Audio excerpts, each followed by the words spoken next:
नमस्कार, स्वागत है आप सभी का आपके अपने YouTube चैनल पॉलिटेक्निक कॉलेज 91 में। आज हम लोग जानेंगे गेटिंग एंड राइजरिंग सिस्टम के बारे में।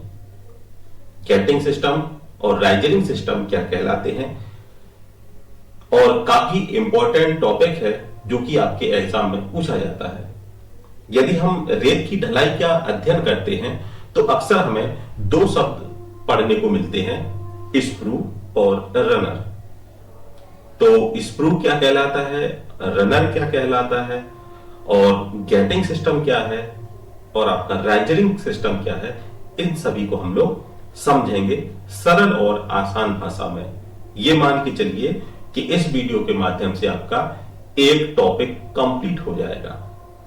तो सबसे पहले जानेंगे कि गेटिंग सिस्टम क्या होता है, गेटिंग सिस्टम के एलिमेंट क्या होते हैं और जानेंगे कि प्रत्येक एलिमेंट किस तरीके से कार्य करता है।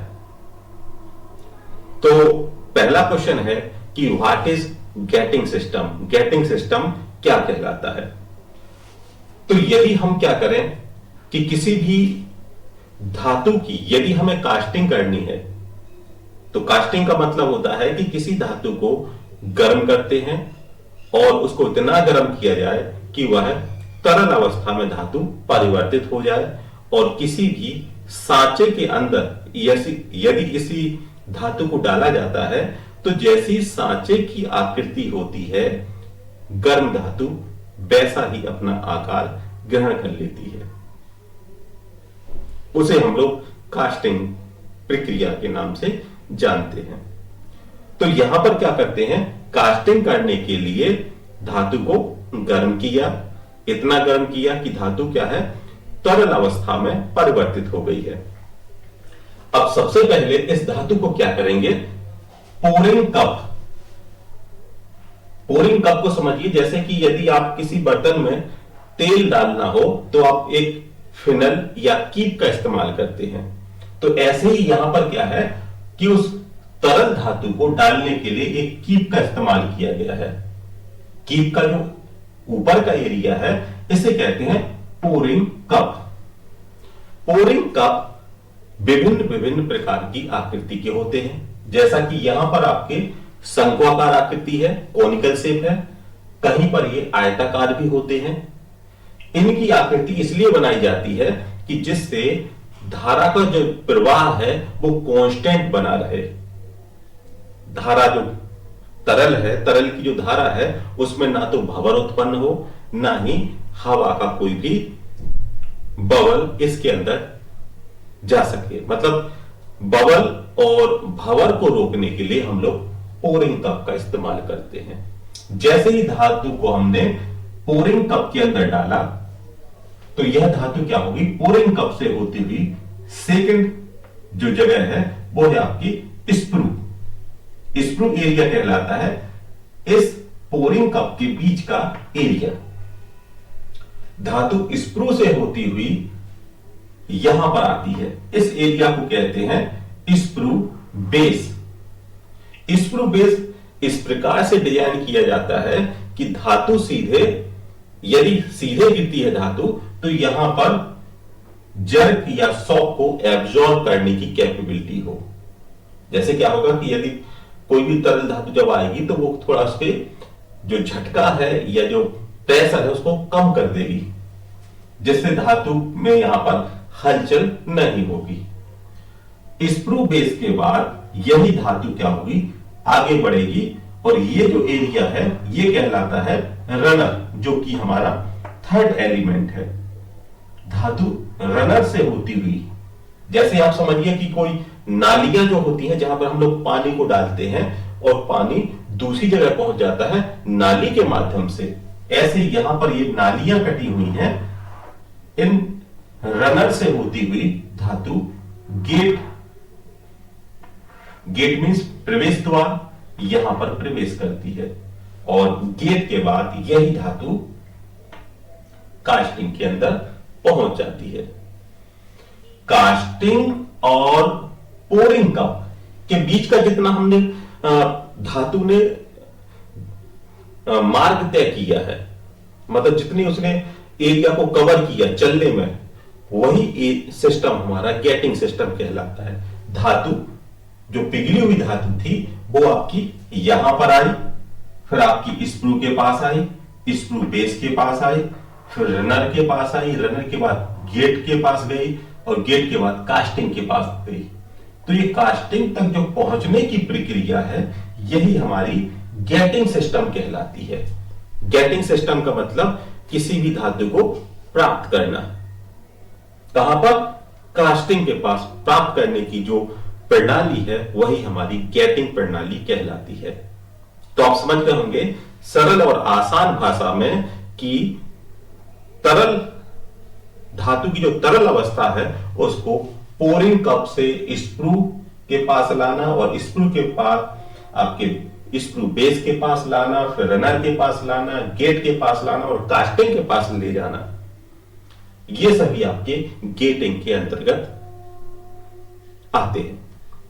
अब जानेंगे कि गेटिंग प्रणाली के तत्व कौन कौन से हैं। जैसे कहते हैं element of the getting system, getting system के कौन कौन से एलिमेंट हैं। तो यहां पर हमने पहले से मेंशन कर रखा है गेटिंग सिस्टम का पहला एलिमेंट होता है आपका पोरिंग कप, सेकेंड आता है आपका स्क्रू, थर्ड है रनर, फोर्थ है गेट और फिफ्थ आपका कास्टिंग और सिक्स आ जाएगा आपका राइजर। और यदि जब हम यहां पर कास्टिंग करते हैं तो कई बार धातु के साथ कुछ अशुद्धियां आ जाती हैं, तो वो आपका कहलाता है मेटल स्लैग या धातु अशुद्धि। ठीक है। अब जैसे कि हमने यहां पर कास्टिंग की तो हमें पता नहीं चल पा रहा है कि धातु हमारी उस पूरी कास्टिंग में जो डाई है, कैविटी है या गुहिका है, वहां पर धातु पहुंची या आधी पहुंची है या पूरी पहुंच गई है।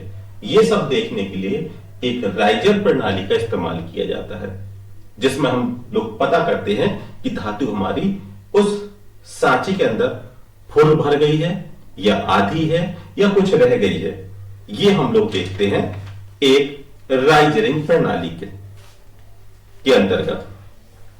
तो आप समझिए राइजरिंग प्रणाली क्या है कि धातु को देखना कि धातु हमारी कहां तक पहुंची। एलिमेंट भी समझ गए हम लोग कि पहला, second, third, fourth, fifth, six. अब जैसे कि प्रत्येक टॉपिक के अलग तरीके से यदि हम लोग बात करें तो पोरिंग कप क्या है? पोरिंग कप एक ओडेलन प्याला किसी भी गेट प्रणाली का एक महत्वपूर्ण तत्व होता है। पोरिंग कप जिसे ओडेलन प्याला भी कहते हैं, गेट प्रणाली से पिघली हुई धातु की निरंतर आपूर्ति करने के लिए इसे पर्याप्त बड़ा बनाया जाता है। यह काफी गहरा भी होता है ताकि इसमें पिघली धातु का भंवर ना बन सके। मतलब इसको ऐसा बनाया जाएगा कि कोई भी पिघली धातु क्या है, भंवर ना बन सके। जैसे आपने देखा हो कई बार यदि हम नल से पानी बोतल में भरते हैं तो पानी के साथ साथ हवा के बबल भी आ जाते हैं। अब वो तो पानी है जहां पर हवा के बबल निकल जाते हैं, परंतु यहां पर यदि हवा के बबल आ जाएंगे तो कास्टिंग के अंदर हवा का जो गैप है ना, वो पोरोसिटी वो आ जाएगी, जिससे क्या है हमारी कास्टिंग अनकंप्लीट हो जाएगी, त्रुटि आ जाएगी, एरर हो जाएगा। इसलिए हवा के बबल को निकालने के लिए हम लोग क्या करते हैं, पोरिंग कप को डिजाइन करते हैं। ऐसा डिजाइन करते हैं जिससे कि उसमें कोई भी भंवर उत्पन्न ना हो सके, धारा एक कांस्टेंट प्रवाह में प्रवाहित होती रहे। ओडेलन प्याले को एक सुरक्षित भंडार के रूप में भी कार्य करना होता है। यदि हमारी जो धातु है एकाएक ज्यादा उड़ेल जाए या कम हो तो यहां पर एक ऐसे भंडार की तरह काम करेगा। अगर ज्यादा धातु उड़ल गई तो उस कीप के अंदर आ जाएगी, बाहर नहीं झलकेगी, और यदि कम है तो कोई बात ही नहीं है। यह भी एज इसका वर्क होता है। ओडेलन प्याला एक विस्तृत खुले मुंह का बनाया जाता है। इसका महत्वपूर्ण कार्य होता है स्क्रू में भंवर के गठन को रोकना, क्योंकि हवा और अशुद्धियों को स्प्रू में नहीं जाने दिया जाता है। तो ये आपका पोरिंग कप हो गया। सेकंड आता है आपका स्प्रू। स्प्रू क्या है? स्प्रू ये एरिया है आपका, ये एरिया, इसे स्प्रू कहते हैं।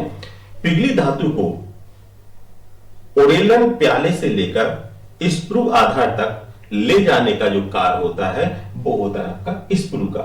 मतलब यहां पर स्प्रू बेस और पोरिंग बेस का जो एरिया है वो आपका स्प्रू कहलाता है, ताकि धातु तेजी से हवा छींटे के साथ सांचा गुहिका में प्रवेश ना कर सके। मतलब जो कैविटी है, कैविटी में धातु यहां पर किसी भी भंवर और हवा या छींटे के साथ प्रवेश ना करे। अत्यधिक छोटा भी नहीं होना चाहिए इस बेस को, क्योंकि यदि इसमें ये छोटा होगा तो यहां पर क्या हो, ओवरफ्लो भी हो सकता है, धातु का प्रवाह रुक भी सकता है। तो ये सब चीजें यहां पर इसको रोकने के लिए हम लोग स्प्रू को डिजाइन करते हैं। स्प्रू बेस क्या है? शॉक को एब्जॉर्ब करता है। रनर क्या करता है? एक डायरेक्शन प्रोवाइड करता है कि धातु हमारी एक कांस्टेंट स्पीड में यहां से प्रवाहित हो और कहां जाए? गेट के पास जाए। तो ये जो पूरी प्रणाली होती है वो गेटिंग एंड राइजिंग प्रणाली के अंतर्गत आ जाती है। तो आशा करते हैं कि आप समझ गए होंगे, काफी सरल और आसान सा टॉपिक, गेटिंग एंड राइजिंग प्रणाली। वीडियो अच्छी लगे वीडियो को लाइक कीजिएगा, चैनल को सब्सक्राइब कीजिएगा और साथ ही अपने दोस्तों के साथ वीडियो को शेयर कीजिएगा। और कमेंट के माध्यम से आप बताइएगा कि आपको यहां पर क्या अच्छा लगा, क्या आप इसमें इंप्रूव चाहते हैं। तो मिलते हैं नेक्स्ट वीडियो में। धन्यवाद।